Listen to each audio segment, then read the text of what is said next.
can we restore this? This is the clear lens that goes over the gauges. Now this is acrylic plexiglass basically, so very simple stuff. It's kind of ridiculous. These are going for dumb amount of money. It's kind of crazy, but let's see if we can restore this one and not have to buy an original one. So as you see, the yellow haze is very evident. Now in this bottom left corner, I did already do some sanding and buffing, and it's a little clearer, but the haze is there.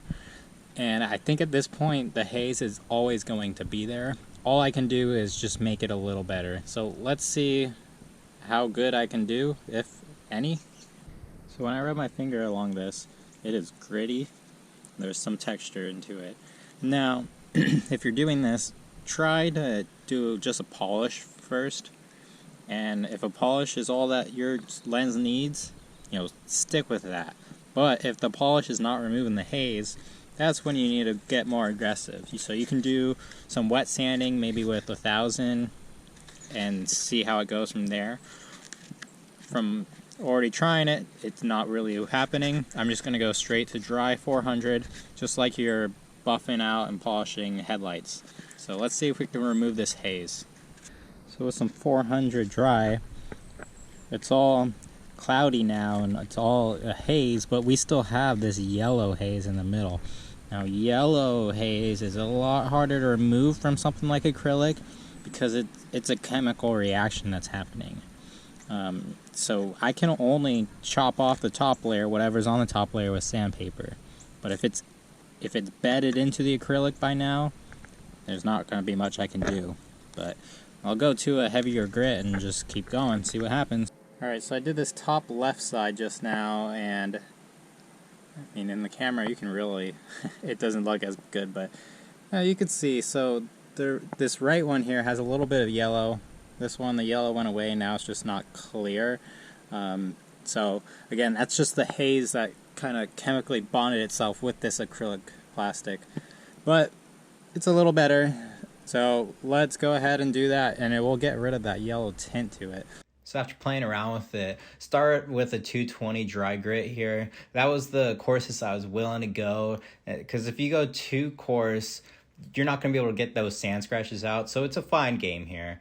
But went 220 dry, then 400 dry. Then we switched to wet sanding at 320, 400, 600, 800, 1000, 1500, and then 2000. It's very important to work your way up in small steps like that to get rid of the previous grit sand scratches. And then to finish things off, we'll hit it with a polish, and that will get rid of that last bit of sand scratches. Alright, so everything is sanded except for this one on the far right and the shift indicator spot. As you can see, it's a uniform haze. There still is the ring, and it's not clear.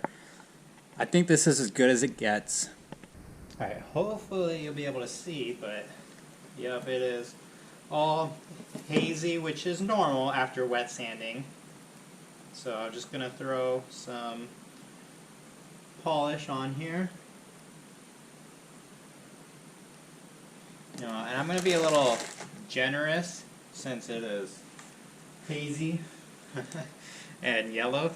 So, I mean, we know it's not going to be perfect, but better than nothing, I guess.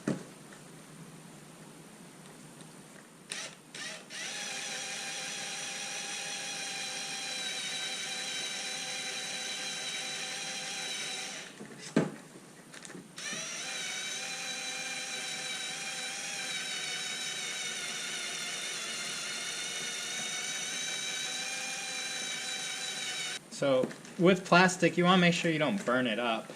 So obviously be careful and mindful, and that's why I have my hand on the back, partially for support, but also so I can feel it heat up if it does. But there we go. It is a little bit better, and the polish really gets rid of all the sand scratches and the hazing caused from the sanding. So just going to keep this up. I have the lenses all mocked into place just to get an idea of where we're at here. So the one all the way on the right, this one is the before, and I've touched up all the other ones. The other ones came out okay. I mean, you can clearly see the one on the right is more yellow, and this one is just hazy, but it has that yellow just embedded into the acrylic. So there's not much I can do. I can only sand so much, but it is inside of the acrylic. So this is the best it's going to get. I'm going to finish up the other one off camera, but I'm going to end this here. Let me know what you think. Was it worth it? I mean, I know a new one is like 50 bucks plus shipping, so... But man, acrylic. When I was in college and I had access to a 3D printer, I could have 3D printed this in acrylic for just a few bucks. So spending 50 plus on something like this is crazy to me. But crazy times we live in. Let me know, was this worth it or not? Or would you have just bought a new one? Thank you for watching, and I'll see you in the next one.